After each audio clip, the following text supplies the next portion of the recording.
Okay, let's get started. I have very ambitious goals for today. I want to talk about Sydney. I want to talk about Hanukkah, and I want to finish the discourse. I think we can pull it off. So I'm actually going to tie the events of Sydney together with Hanukkah because I think that they carry essentially the same message.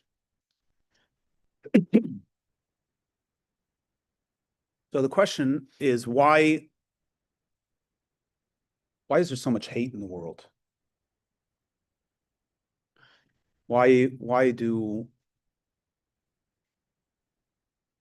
people try to cause such harm and hurt to others? And there's all kinds of psychological, sociological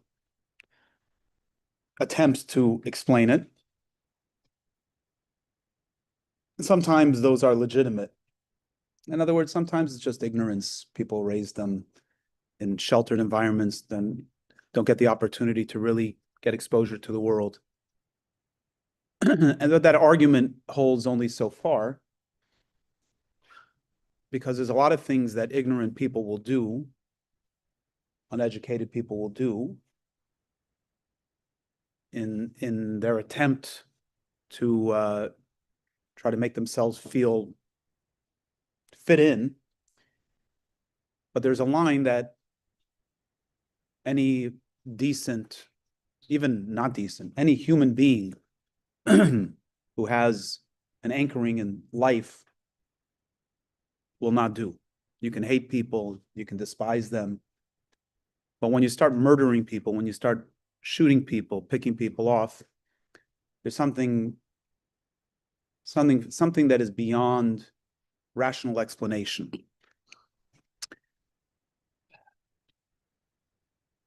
To zoom the camera out, it's essentially the battle between evil and good. As Judaism sees the battle between evil and good, evil is not a separate power that competes with the divine power.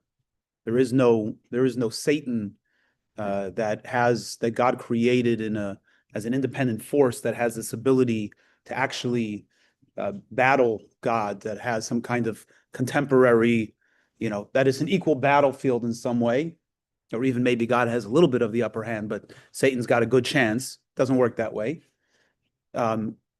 Evil is the absence of light. Simple as that. Evil is the absence of light. Or darkness is the absence of light. And so what happens is that when darkness requires the absence of light to survive. It's not very sophisticated. If it's dark in the room, you turn the light on, the darkness is gone. So if you're darkness and you want to survive, the only way you can survive is if you don't let the light shine its light. And so evil, darkness, fights against light to try to eradicate it. And unfortunately, there's been a mindset that the way to navigate evil and darkness is to negotiate with it, to pacify it, to try in some way to diminish the darkness by engaging with it. And again, I think there are areas, there are gray areas where it's gray not because there's an absence of light, but because the light hasn't yet arrived there, you might say. In other words, I think there's circumstances where some good education can actually change an outcome. But we should never be afraid to call it for what it is, even if it's gray, but the actions that are coming from that gray are evil. We have to be able to call it for what it is. And if we're afraid to, then we give the darkness its power. We give darkness its capacity to further perpetrate what it wants to do. So you might even say that darkness's agenda is supra-rational or irrational, right? And I don't mean that we just gave a logical explanation for it, but it's actually it's a survival mechanism for darkness, right? It doesn't it will do whatever it can to survive, even if it makes absolutely no sense. And in this case, absolutely no makes no sense means it'll even engage in immoral behaviors. It'll even take the life of another person in order for it to survive.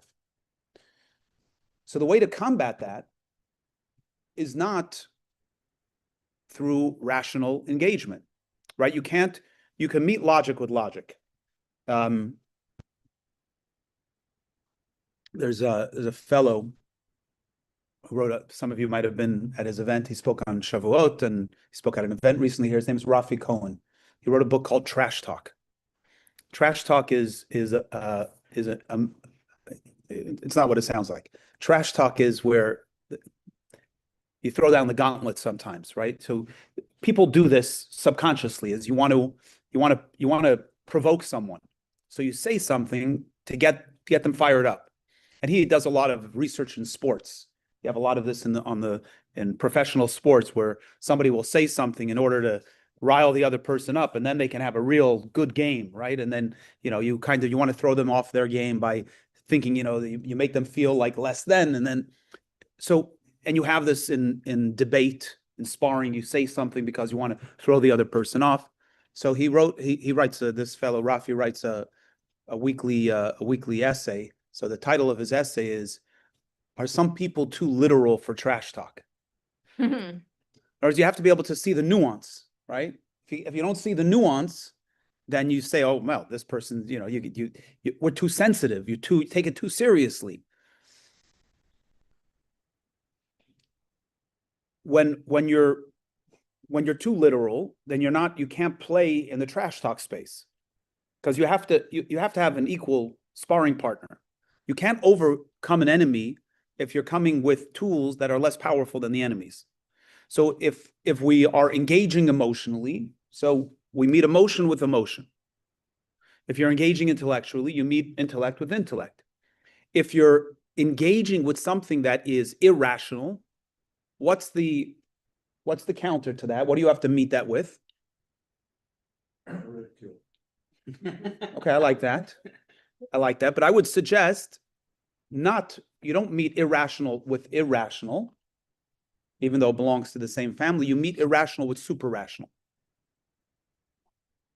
which is light, right? So you meet irrational with something that you also cannot explain.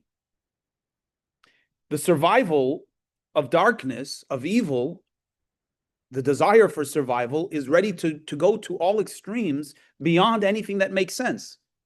So the way to combat that is to do something that makes no sense, but not because it's nonsense, but because it's above sense. It's above our own mechanisms for wanting to contain, which is to shine light. And this is the story of Hanukkah, which is so ironic that this terrible event took place on the first night. It's ironic and it's very painful. But this is the whole story of Hanukkah. So the story of Hanukkah is the Hellenization of the culture of the time. Took an irrational approach. Now it's going to sound rational, but you'll hear why it's irrational. The approach was, we believe in science. We believe in philosophy. We believe in intellectual pursuit. And anything that transcends that has to be eradicated. And if we actually could read in the prayers that we say on Hanukkah, it says that the desire of the Greek Syrian Empire was lahashkicham Torah secha, to cause the Jews to forget that it is your Torah. They didn't have a problem with Torah. They had a problem that it was your Torah, that it was God's Torah. They didn't have a problem with Jews observing the Sabbath. They had a problem with Jews observing the Sabbath because it's a divine day. I think they call it God's Day, something like that, right? They didn't have a problem that Jews would say, oh, we have to take the seventh day off because it's good for us to rest, so we re-energize ourselves. But don't take it off because it's God's day. One of the other main areas that they attacked were the laws of kosher, the laws of circumcision, and the laws surrounding the observances of the Jewish calendar. Because all of these things, what they all have in common are behaviors that call on us to act in a way that transcends logic. To circumcise oneself in the name of a covenant, I don't think any of us would have been able to come up with that idea on our own. Right? If you wanted to negotiate a covenant with someone, I think we all would have, especially the men here, we would have come up with another way to pull that one off, right? Of all things to do to demonstrate a covenant, the circumcision. That makes no sense. It really doesn't, right? Time. You can't really touch time. And yet what we say is when the sun sets on a given day, now the time is holy. The energy of the time is holy. Again, that's super rational. Kosher. Contrary to what people might think, that kosher is a series of laws for clean food, it's not. Because the food could be dirty if you like, and you can still eat it. And today they produce pork that's pretty clean. Not necessarily healthy, but neither is a lot of red meat. Kosher is a super rational law. It's a divine diet, which makes no sense. And yet we do it because God says so. So their agenda, yes. Can you remind me of the three different types of laws? Super rational, divine, or the other two? So there's laws. Laws are things that our sages say that had the Torah not been given, we would have figured them out on our own. What society conventionally uses as, ethical behavior. The second is symbolisms, laws that demonstrate a relationship between us and God. Mm-hmm. And then the third are divine decrees. And you're welcome. And all 613 commandments fall into one of these three categories. So the laws, the Greeks didn't have a problem with.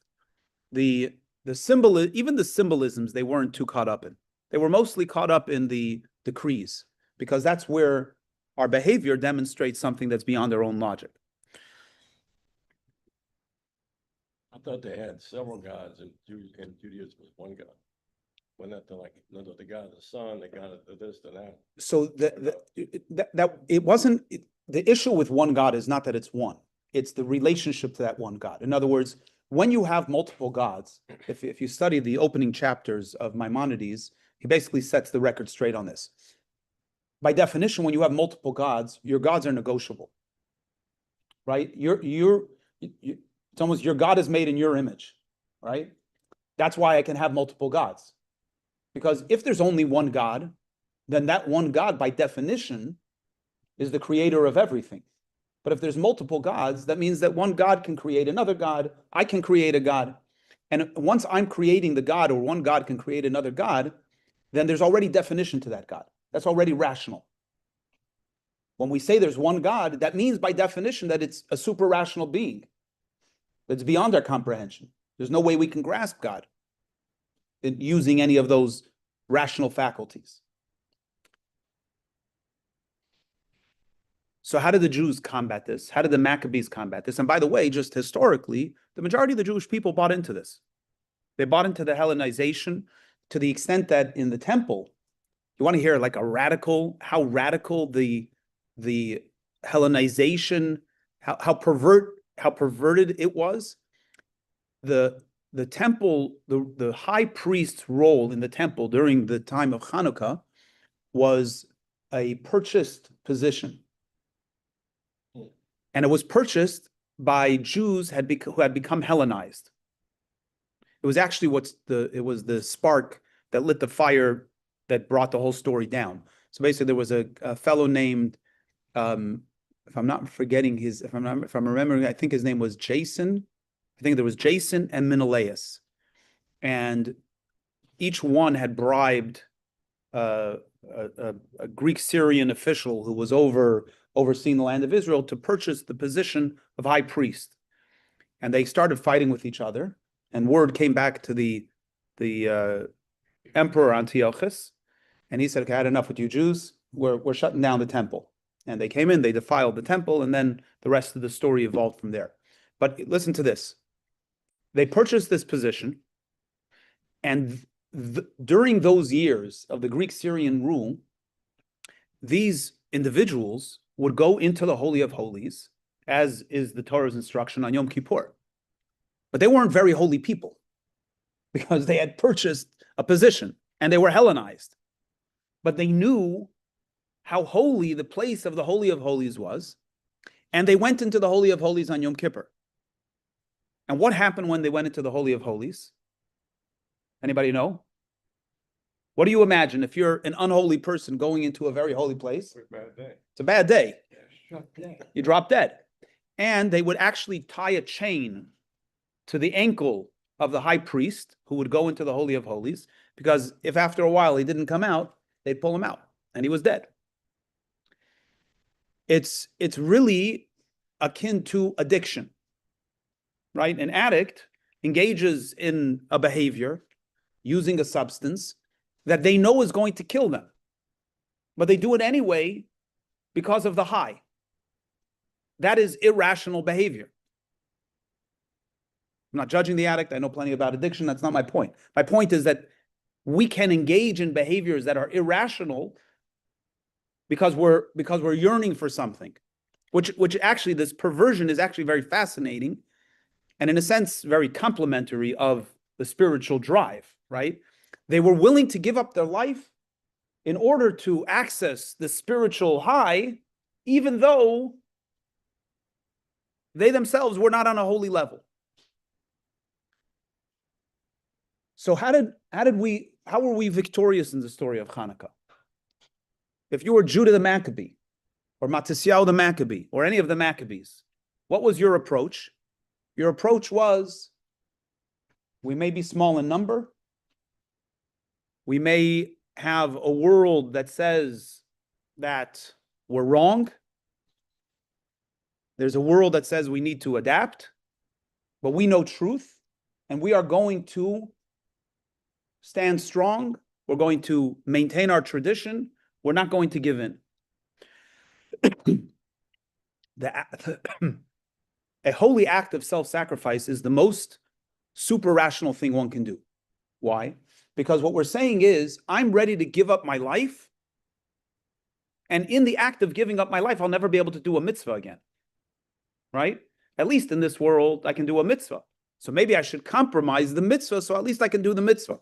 But instead we're saying, no, give up your life where you won't be able to do the mitzvah, but you're doing that because you're demonstrating and you're making a statement of connection to a God that transcends all of it.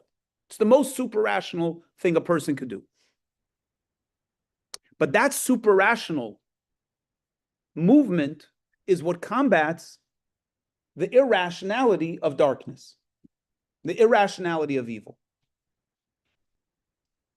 And that's why the Maccabees, with a small band of 5,000 soldiers, were victorious over the mighty army, the mighty Greek-Syrian army of 60,000 soldiers. That part of the story is often overlooked in the name of the miracle of the lights. But actually, the miracle of the lights is much more of a symptom, of a result of what the Maccabees did than the main focus of the story. In fact, if you read in the prayers, we don't talk about the miracle of the light at all in the daily prayers of Hanukkah. It doesn't talk, all it says, alludes to at the end, it says that when they came back in and they cleaned up the temple, they lit candles in the holy courtyards. But it doesn't talk about the candles actually burning for 8 days. Of course, that's the main tradition of Hanukkah. But we sometimes get confused by looking at the tradition without getting the behind story. The real miracle of Hanukkah is that there were Jews who said, we're not going to buy into the darkness. We're not going to negotiate with the darkness. We're not going to compromise. We're not going to mediate with the darkness. We're going to transcend that. Which means we're going to go do something absurd. We're going to go fight 60,000 soldiers with a measly Jewish army of 5,000 soldiers. Yes. Example to the Warsaw uprising, in a sense, because he said it was the most rational thing to do. It's like obviously they're going to statistically lose 5,000 and 60,000. So you mean like sacrificing oneself, like although they know nothing's going to come out of it, but at least like preserve some dignity? Is that like that? It's not even about preserving dignity. It's doing what you believe in for the sake of the belief. It's not about survival. The Warsaw Ghetto is a good example, but I want to give you a much more simple and relevant example today. It's living Jewishly today. Full stop. Right? It's when you hear about this terrible massacre, and your tendency is to say, I'm staying home tonight. And you say, no, I'm not staying home. I'm going out. I'm going to be as public as I can tonight. That's what it is. Why are you going to do that? I'm not worried that, I'm going to go public and my life's in danger. Obviously, you got to protect yourself. But why is that a movement? Because I believe in something. And I know that darkness, who said that the only thing for darkness to survive is for good people to do nothing? Was that Churchill said that? Oh, yeah. The only way for evil to prevail is for good men To do nothing, right? So if I'm going to sit back, then I'm negotiating. But by virtue of sitting back, I'm negotiating, which means I'm giving credence to the darkness. Now, whether we're going to be victorious or not, that's not the point. Now, Torah tells us that ultimately light will prevail. Exactly how that shows up is not always clear. But look where we are, right? It's 2025, and they've been trying to kill us for a long time, unsuccessfully. And not only that, but Judaism, I think Judaism is more alive today than it's been forever. More Jews connect Jewishly. There's more light in the world. It's obviously a very painful day, but I'm not despondent. I don't think this is the end. I think this is a hiccup and a reminder that we have to shine even brighter. I think we're winning, even if occasionally, in fact, the fact that there is darkness that shows up is a sign that we're winning. Because if we weren't winning, darkness would say, yeah, just let it self-implode. The fact that light is spreading, the darkness is fighting for survival. So we can't compromise at this point. We can never compromise, surely at this point. Yes. So one of the things that I was taught, and I think it's quite beautiful, is that the miraculous element, not to, in addition to, is that the relationship with God, that was the numbers didn't make sense, not just from you stand up and you move forward, but also there was divine provision for that, and that God's love and light and plan, that you're doing what's right. That's a medical device. You're following the belief that God has a plan and that you're trying to align with that. So that was what prompted it as well. And then that God has that plan and that it will be executed. Like it is written, it will come to pass. Yeah. That light will overcome. Yeah, beautiful. And that's a belief, right? It's a belief, which by definition, belief transcends our logic. But it brings us full circle to the miracle of the lights, the miracle of the oil. And this is why I say it was a symptom or a result rather than the main focal point of the story. When you live super rationally, God meets you super rationally. So what does that mean? So just some technicalities about the light. So The oil that is used for the menorah in the temple is known as the first drop of the olive. Actually, when I'm done here, I'm going to go downstairs and do an olive oil press demonstration for the children. So I'll tell you how olive oil is made if you're not familiar. You take olives and you press them. Now, when you press olives, olive oil doesn't come out. That would be really nice. That would make life easier for a lot of people. What happens when you press olives is olive water. Good morning. Olive water comes out of the olive that you pressed. Now, obviously, mixed into that olive water is oil, because oil is the essence of the olive.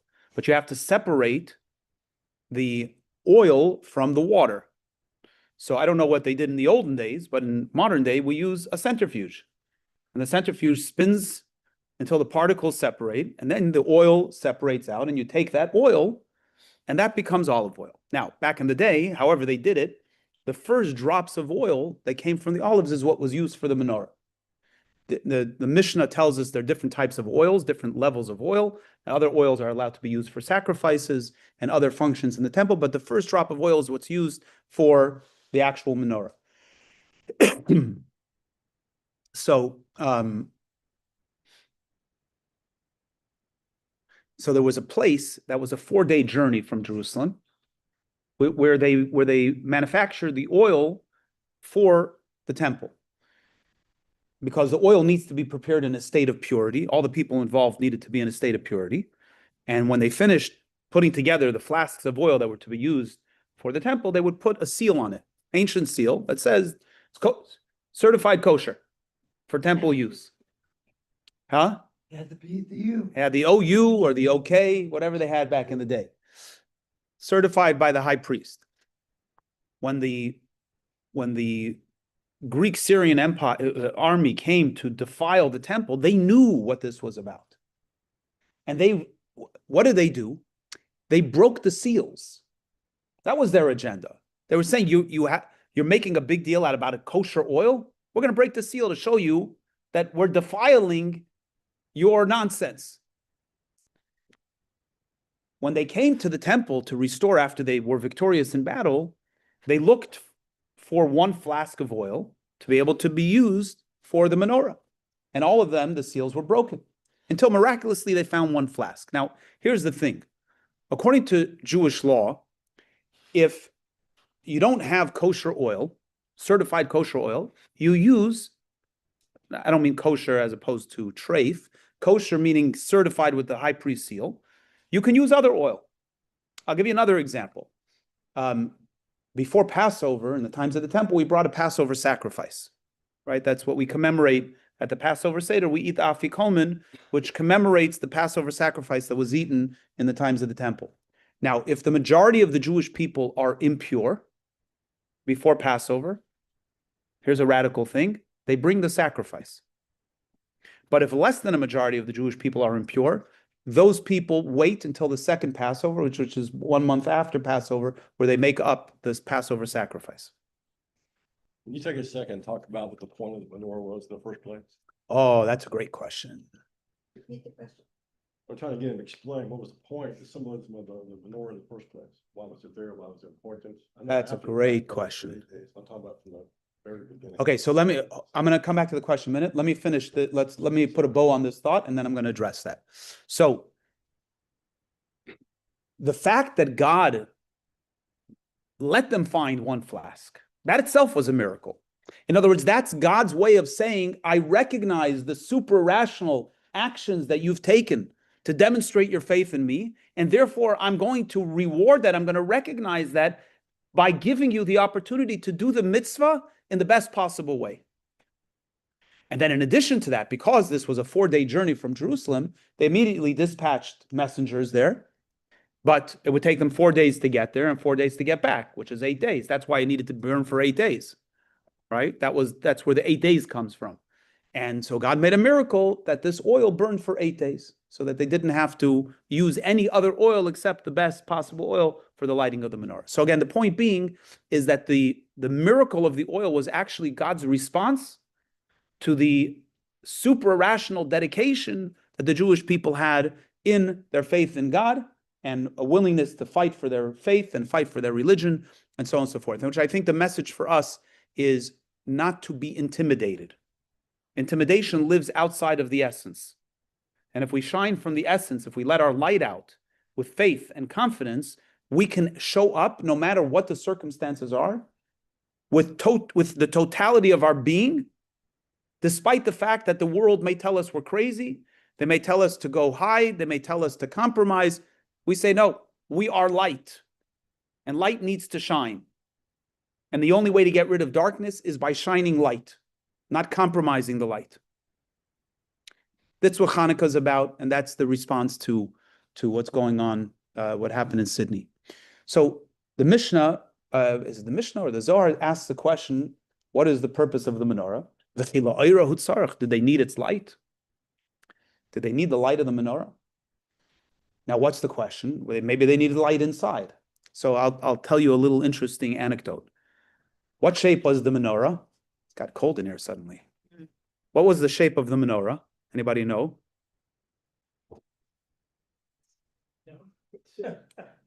Triangle upside down. How do you know that? Because I've seen pictures. Anybody want to disagree? Well, there were two menorahs, right? The ones that were curved Tell me more. and what? Oh, Ones that were curved, yeah. and the ones that were straight. Okay. Anybody else want to weigh in? No, you're saying the two menorahs in the temple? That's what he's saying. Yeah, I don't I'll know. tell you if I agree with him or not. Go ahead. No. Wrong, but they didn't have the, like, four, I guess kennels on each side. It would be like three on each side and then one in the middle, so it would be seven. Good. Anybody else have an opinion I always think of it as sort of the hand of God. on the menorah itself? There were seven stems. Maybe God had 7 fingers. Yeah. I don't know what size it was, but what was fascinating that it's all beaten out of One block of gold. Yeah. block. Powerful. Okay. So I'll set everybody's hearts at ease. There were 2 menorahs. There are actually a lot more than 2 menorahs. The word menorah means a candelabra.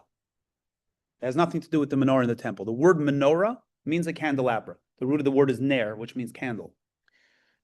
The notion that the menorah in the temple was circular or angular comes from the Arch of Titus, where there's an image of the Romans carrying the vessels of the temple into exile. However, that menorah, according to our tradition, is not the menorah of the temple. It is a menorah. It was one of the candelabras. How did you have light back in the day? You needed candelabras. So they had candelabras all over the temple. The menorah, which makes sense because you would want to differentiate the menorah from the other ones, as well, the commentators tell us this, particularly Maimonides actually he drew his own picture of a menorah. It's a very block image, but his menorah is angular, and he has triangles and circles, which represent the different, there were these things that the Torah calls them upside down cups, and then flowers, and he demonstrates that. So in the temple, there were other candelabras for light. So they didn't need the menorah for light. So what was the purpose? So the Talmud says it is a sign for those that come into the world that God is in charge. So the menorah, there's a lot of beautiful Kabbalistic teachings about it, but I'll give you just the gist of it. There are 7 branches to the menorah. We have 8 branches because we have 8 plus a servant, a shamash, because we are commemorating the miracle of 8 days. So the Chanukiah, the menorahs that we use, demonstrate that. Now, by the way, the 5-armed menorah is you'll often find in synagogues at the cantor stand. We light 5 candles during the week when we pray because they represent the 5 levels of the soul. So everybody's right, by the way, today. 5, 7, 8, hand, triangle, circular. Just all in context. So There was one specific one that we're talking about. yes, there was one main menorah, the menorah, of which that one was Where angular. was it? It was in so there was, in the overall temple, there was a building called the Heichal. The Heichal means the sanctuary. In the sanctuary, there were 2 rooms. There was the Holy and the Holy of Holies. And the Holy of Holies was the Ark. In the Holy, you had the table with the showbread, you had the inner incense offering altar, and you had the menorah. Those were the 3 main vessels in there. So the 7-branched menorah represents 7 types of people. We have 7 emotional characteristics, as we've discussed many times. The 7 emotional characteristics represent 7 types of people, all hewn out of 1 block of gold, because we all stem from the same source. Even if we have different manifestations and permutations, we all come from the same essence. And the idea of lighting the menorah is to bring down God's light into the different dimensions of human characteristics for us to recognize that we are all really one, and that our oneness comes from God. An interesting thing, there's a beautiful discourse from the same author of this discourse, the Alter Rebbe, who says something interesting. If anybody here is a gold worker, you would know this. I don't, but I'm taking it on faith. Somehow or another, what happens is when you're trying to shape something from gold, so the gold on the bottom actually becomes the gold on the top. Somehow or another, the metal moves. Conversely, the gold at the top becomes the gold at the bottom. So if you're banging with whatever tool you use to create shape, the actual gold that's in the bottom makes its way to the top, and the top makes its way to the bottom. The Alter Rebbe says that we sometimes think of ourselves, oh, I'm at the top. Look at me, I'm a rabbi, I'm an important fellow. Oh, you're just a commoner.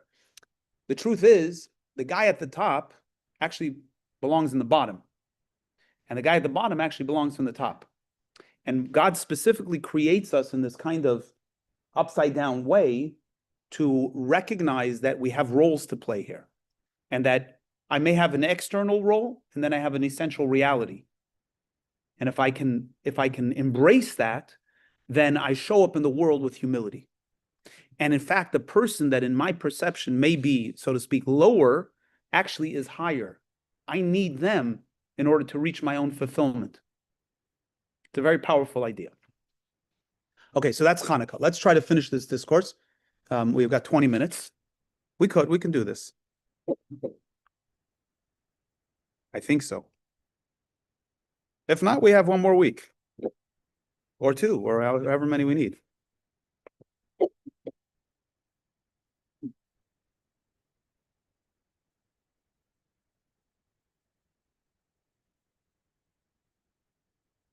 '23. So the many waters we've been talking about represent the idea of the challenges of making a living.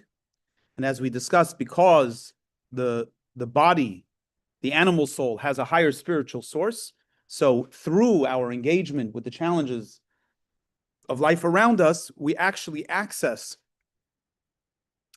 a deeper dimension of the animal soul, of the material world's challenge, that activates a part of the soul that otherwise would not be activated. And the soul comes to a place of love for God greater than it would have had it not come into the body and experienced the challenges of this world. And that's why it's called the waters of Noach, because we said that Noach means rest. It brings equilibrium, it brings tranquility, right? When we live in alignment, we have peace of mind. When we live out of alignment, we have agitation and frustration and anxiety. So if we live in alignment with what we're doing here in the first place, we find the waters of Noach, we find the peace of the waters of Noach. So the waters of Noach have 2 meanings here. On the one hand, it's turbulent waters that are designed to bring out the essence of who we are. And on the other hand, they're waters that bring calm, because if we navigate the turbulent waters effectively, we get to the place where we actually have equilibrium. And this is the idea of the Hebrew word. The ark in Hebrew is a teva. And we said that teva also means word. So in order to navigate the turbulent waters, we have to enter into the ark. We have to enter into the words of Torah and prayer. And that empowers us to be able to navigate the turbulent waters of the world, to be able to survive through all of that and thrive as a result of it. This is also the meaning of the verse that says, and the waters became very strong, and they covered the mountaintops by 15 cubits. What is this idea of overpowering? They overcame the top of the mountains. This is the idea of the challenges that we might encounter where it feels like the animal soul, like the material world is trying to overpower us, right? We can feel like we're being crushed by the world around us. But actually that crushing is designed to bring out a part of us that's even more profound, to bring out the soul in a way that it would not be able to be accessed otherwise. If we have a minute at the end, I'll connect that also to the olive oil of Hanukkah. Yeah, there's a very profound teaching from the Rebbe about this. We'll get to it in a minute, hopefully. The result of all this is that the ark, the Torah says, "Vatelach hateva pnei hamayim dafka," that the water, the ark went on the face of the water, right? It traveled, it journeyed on the face of the water. Why didn't it just say it traveled on the water? Was the idea of traveling on the face of the water? In Hebrew, pnei or panim means the inner dimension. In other words, the ark traveled, it caused us to access the inner dimension of the waters itself.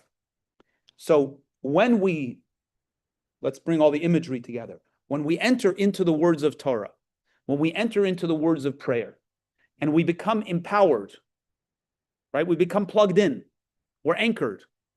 So then, when we encounter the world around us that seems at first glance to want to crush us, actually able to access the inner reality of that challenge, which is to bring out the best within ourselves, to uncover the light that's within ourselves. So that's the whole sequence of this story. But the whole saying, sometimes you feel like you're buried, but in reality, sometimes you feel like you're in a dark spot, but in reality, you've been buried. No, I think you're saying is sometimes you feel like you've been buried, but in reality, you've been planted. Yeah, it's a great line. I love that. Yeah. It could feel like you're being crushed, but actually what you're being done is you're being squeezed, right? It could feel like you're being crushed, but you're actually being squeezed to bring out the best inside of yourself.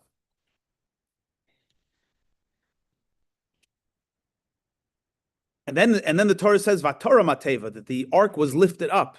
What does that mean? That through the words, through the waters, right? Think about prayer when on a regular Tuesday, you wake up in the morning, everything's good, you pray. Now think about prayer when you're facing real challenge. It's a different type of prayer, right? The words themselves are elevated when you're squeezed on the outside, when there's challenge on the outside. It's a different type of prayer. So the Torah is telling us that the ark lifted up, the words are lifted up because of the waters. Because of the external challenges, the waters are lifted up. The ark is lifted up. The words of prayer themselves and the words of Torah themselves are uplifted. What does that mean? It can sound very overly mystical. It's actually very simple.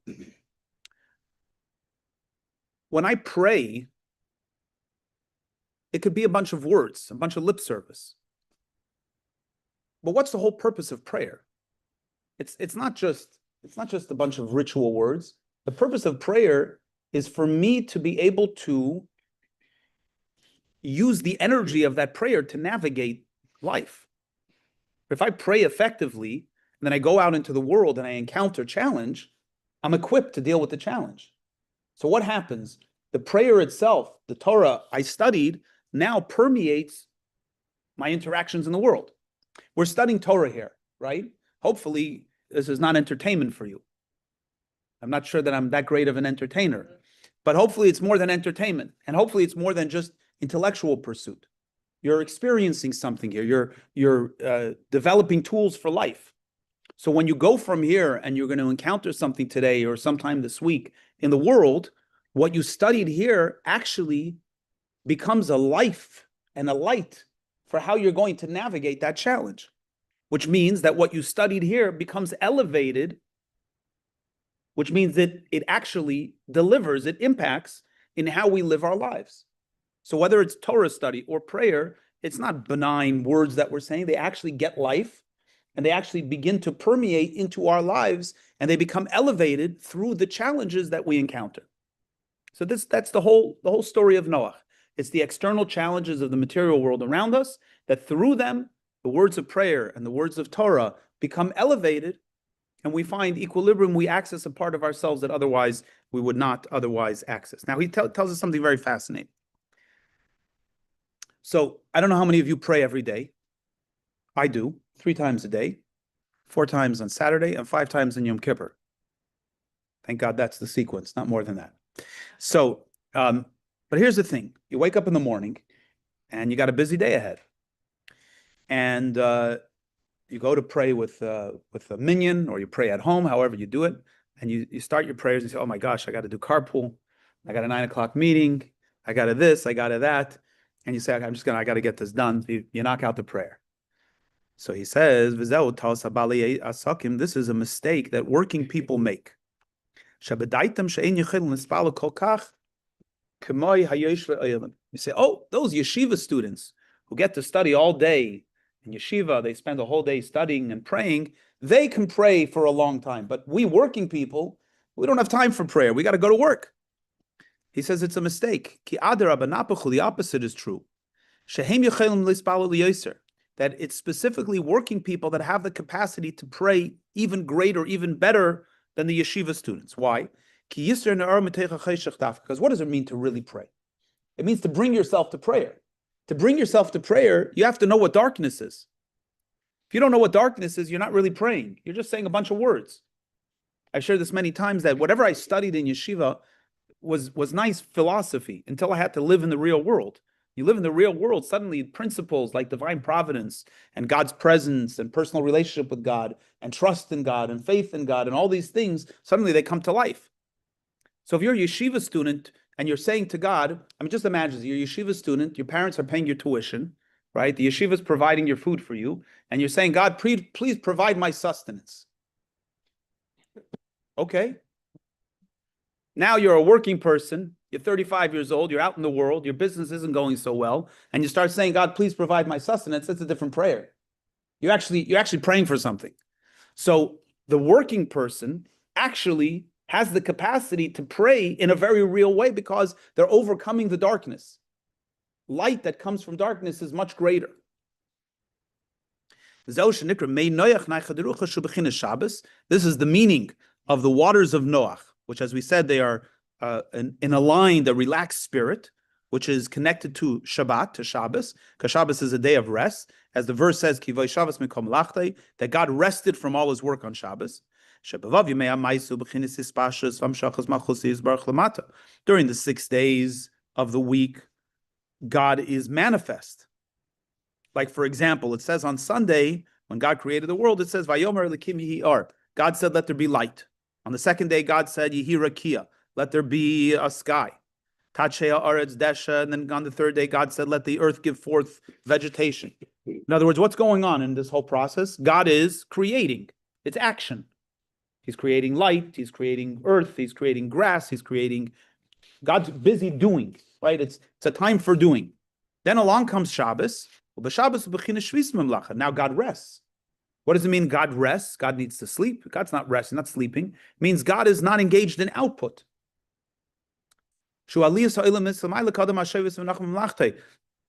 you finish running your marathon and you rest, doesn't mean you're sleeping. When you finish a project and you sit back and you observe what you've built, doesn't mean you're sleeping. You're resting, meaning all of that output is now coming back to the core of why you did it in the first place. It is reflection. Yeah, it's reflection. But it is more than reflection. The energy itself is going back to its source, right? There's this flow that goes from essence outward in order to engage in output. When we rest, that energy goes back, just like when we sleep. The energy goes back to its source and refreshes. Even when we're conscious, if we're resting, meaning we're reflecting, we're pausing after engaging the output, the energy is going back to its source. It's a way of reevaluating why did we engage in this output? It's a satisfaction in looking at that the output was effective, but it's also a reevaluating, are we going to do this again? Right? That's why Shabbat comes every 7th day. Sorry, the proportion of prayer you just mentioned, I'm stuck on that. My mind keeps going back. So what you're talking about are, I assume, just the way that you're describing it sound like structured prayers. how does prayer that is more like, God, I can't find my keys, please help me, I'm gonna be late, or that was a really bad decision, please make something good with this, or my heart is broken. How does that fit into, what do those prayers mean in terms of how this is discussed for the scholar versus the Sure. So in a word, yes. They are both the same. Structured prayer is not intended to be structured. It's a body that needs a soul. Prayer that is spontaneous is a soul without a body. So in either circumstance, we have to bring the other component, right? So daily prayer is a body that needs a soul. It's a bunch of words that are structured, designed that if we bring ourselves to those prayers, it gets a soul. It's a fantastic tool, but it's not intended to just be a body. We're not here just to say a bunch of words. You got to bring yourself to the equation. Conversely, when you have a spontaneous prayer, that's a soulful prayer. And that's great. And one should feel close to God in order to experience that. And there's a place for that and a need for that, because it also demonstrates that God is real in your life, that when you can't find your keys and you talk to God and say, God, help me find my keys, that you believe that God is present enough in your world that he can actually help. And that's great. And I'm not saying necessarily that that prayer needs to have, you got to pull out a book of Psalms and start reading, a structured prayer. But the question is, what do you do with that energy?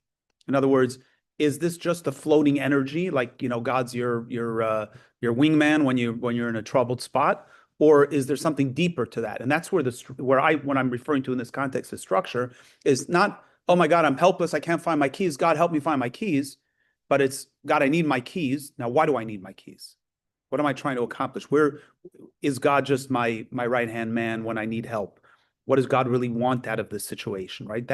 That's what we're talking about here. Now, when you're a yeshiva student, you can't find your keys. You're just afraid you're going to get in trouble from the rabbi when you get late to school. But if you're a working person, you can't find your keys and you're not going to be able to get to your job. And now this becomes a loaded event. And that's where the structure comes in. Can I bring God into this equation more than just, I have a technical need, but is God really part of the story? And if he is, how is he? And what do I need to be reflecting on? And what's the purpose of this? Which is, as we've been discussing, to bring out an inner dimension of who I am, which is a recognition of God's presence here, not in a selfish way, but in a selfless way, which will ultimately bring out the deeper dimension of love that I have for God. So they're parallel. The question is, where's the starting point? Are we starting with the body or are we starting with the soul? But ultimately, there's an integration there. You're welcome. So just like when a person rests from output, when they celebrate Shabbos, they are allowing the output, the energy, to go back to its source. The same thing when a person's engaged in the occupation of making a living in material things, which, as we said, are called the many waters,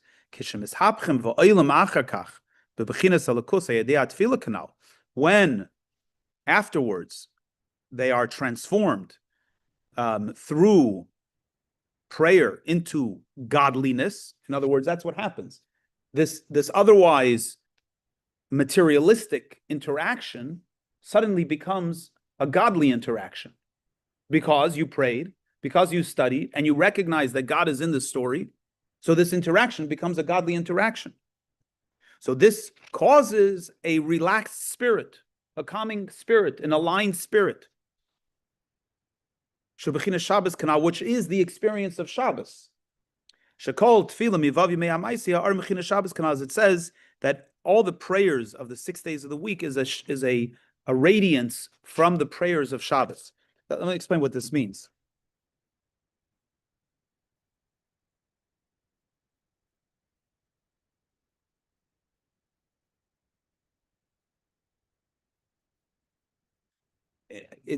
I'm repeating what we said already, but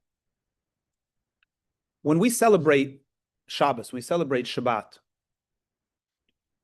tapping into the energy of Shabbat, which is recognizing, why do we rest on Shabbat? Because God rested. What does that mean? That because God engaged in output for 6 days of creation, and then he came along the day of Shabbos and God rested, meaning he brought all of that outputted energy back to its source to refresh it, to re-identify what is the purpose of the output in the first place.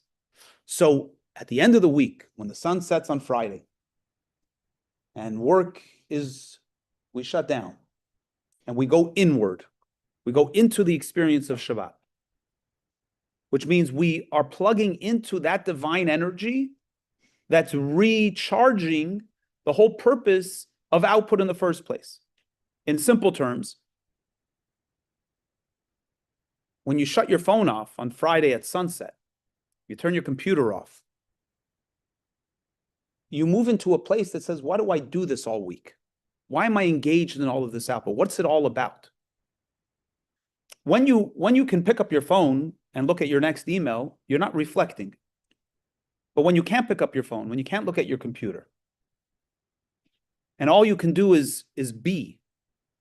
I'm remembering October 7th, I wanted to know what was going on in Israel, but I can't open up a phone, no matter how important it is. For me, it's not a matter of life and death in that moment. So I can't open up a computer. So what am I left with? I'm left with my own thoughts, my own feelings, which one would hope would drive me to a place of anchoring in faith, recognizing that God is in charge, that there's a plan here. I can't make sense of it, but I can't do anything about it right now. So therefore, I must go inward. That's what Shabbos is about. When we do that effectively, so then on Tuesday, when you pray on Tuesday morning before you go to work, you're pulling from that energy. And you become energized. Tuesday is going to be a different Tuesday, because I don't have time on Tuesday to pray for 3 hours like I do on Shabbat. I don't have 25 hours to be reflective on Tuesday morning about purpose and so on. But I can pull from the energy that I downloaded on Shabbat, and in a shorter amount of time on Tuesday, I can reacquaint myself with that energy, so that Tuesday will be a different day. So from the radiance of the energy of Shabbat and the prayers of Shabbat, I draw from there to the prayers of Tuesday and Wednesday and Thursday to energize me in what I'm going to do in that given day. And that's what he calls Shabbat Tata, the lower Shabbos. There's a higher Shabbos, Shabbos Ilah. The higher Shabbos, in the Messianic era, in the future redemption after the Mashiach comes, it's called a day that is completely Shabbos. Now, what's the difference between one day a week being Shabbos and every day being Shabbos? That means that every day we live in a different dimension. We live in this higher dimension where the divine consciousness is always present. Now, that is a wonderful place to get to, but it's not the reality of our life right now. Reality of life is the lower Shabbos. We strive for that, we hope for that, but our work lives in the lower Shabbos. But there is that higher dimension that we get to, God willing, when Mashiach comes. Which is why the prophet says, on behalf of God, God says, I have sworn not to bring the great floodwaters of Noach on the earth again, even though those waters came to purify the earth. But it's not necessarily something that we always need to create such a radical purification. In other words, God changed the very fabric of existence as a result of the flood, that we always have this capacity to tap back into that. And that's why God says, so too, I, God, have sworn to not become angry and rebuke the Jewish people again. Because once God has done the purification process, so in the Messianic era, we won't have that need again. Once God did the purification process during the flood of Noach, he empowered us to be able to do the purification process through our engagement in the material world. And once we finish this job, we enter into a state where that process will not need to happen again. Even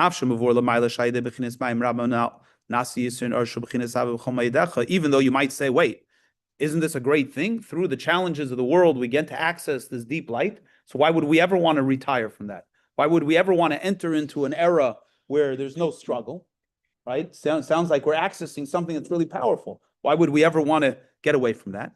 So he says, and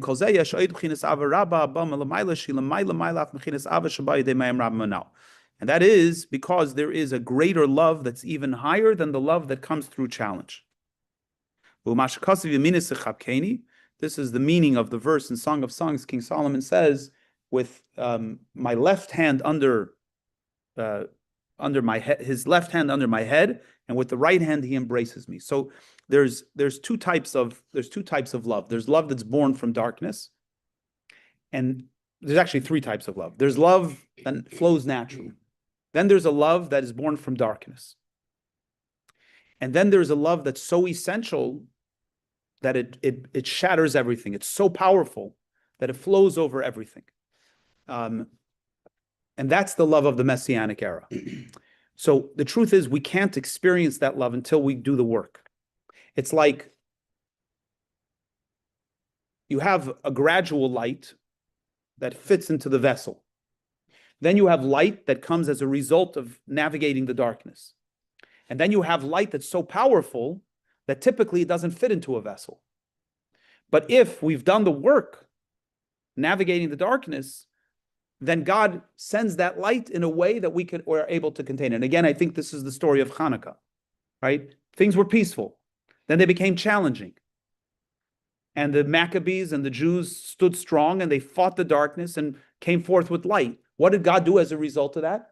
Think about it. Before the story of Hanukkah, there was no oil that burned for 8 days. Then, because they fought the darkness, God made a miracle that they were able to see this light that burned for 8 days. It's still not a miracle that you can hold in your hand. It's still a miracle. It's transcendent. But it only happens once you face the darkness.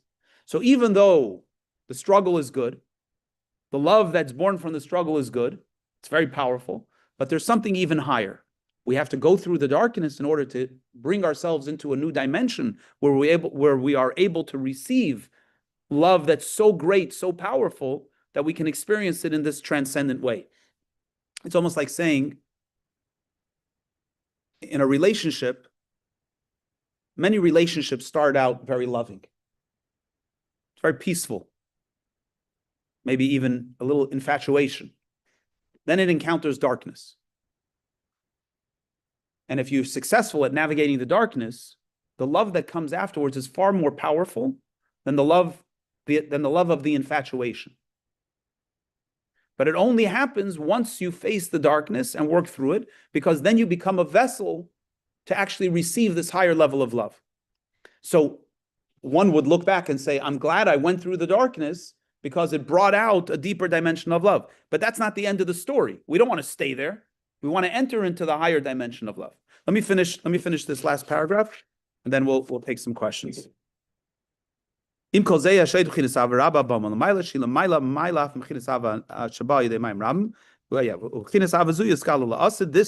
This higher level of love will be experienced in the Messianic era, like it says, the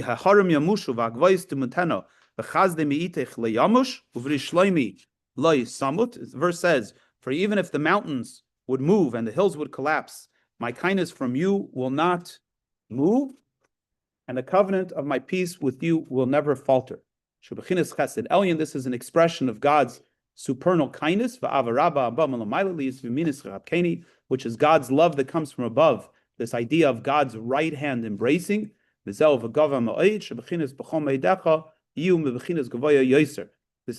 it says regarding the Mashiach himself, that Mashiach himself will be exceedingly great, meaning that he will come from this dimension of God's greatness, which is exceedingly high, that we are not right now able to receive, but will be able to receive in the Messianic era. Just before I take questions, we will have class next week.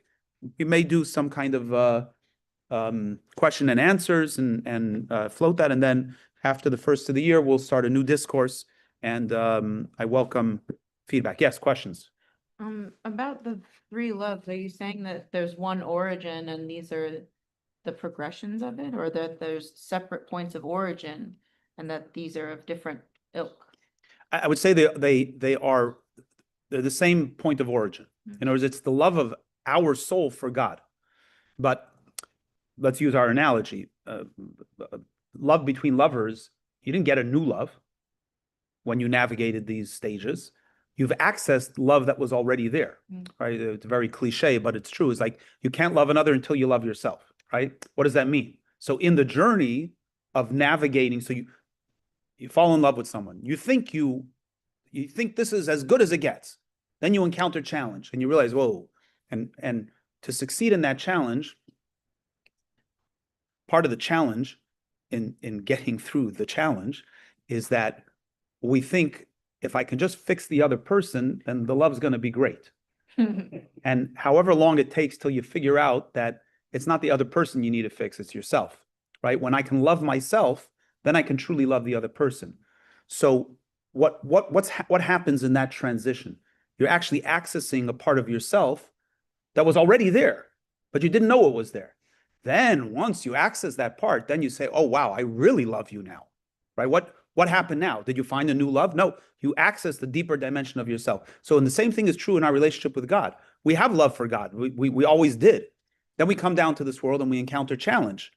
And we have to remember in the challenge that God is present. When we can do that, then we enter into a higher dimension of love for God as well. There's origin from origin. Yeah. It's in Hebrew we use the word pnimiut.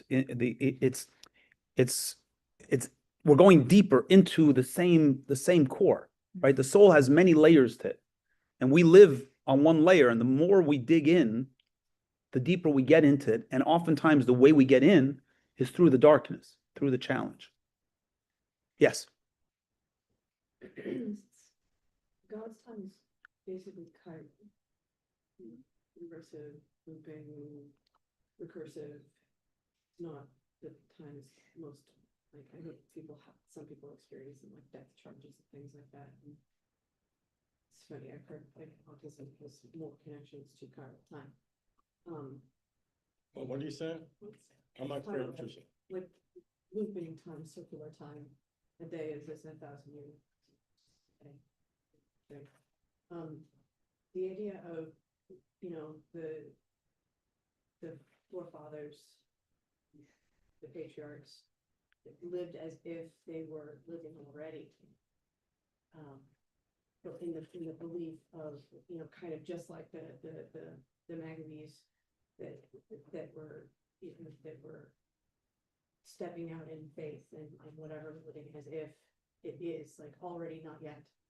In this kind of like a looping chiral sense, like it already is. So talking about an era that is to come, do you think it's profitable to consider that we may already, but not yet, like already live the last part of us in what is to come, but we live here also. And if that is, how would those interact, do you think? With like the kind of like, maybe like your prayers. I'm going to answer you briefly, and we can actually, it's a great conversation to have next week because I got to go do something with the Hebrew school. But the Rebbe said something in 1991 or 92. The Rebbe said that Mashiach is already here. All we need to do is open our eyes. And that's a very deep struggle. But I think it speaks to your point, which is not, it's not a simple answer, right? Meaning there's a certain reality that already is here, but we're not living in that dimension. The question is, how do we enter into that dimension? And I don't mean this like woo-woo, like, because there's a real idea that the Mashiach comes, the world is transformed. But in order for us, in a sense, to make that happen, we have to enter into a new dimension within ourselves. We have to move away, in a sense, what it is we have to move away from the struggle, seeing the darkness as something we need to battle, to seeing the darkness as an impetus to bring out light. It's the same end result, but the question is, what's our relationship to it? Are we fighting or are we shining?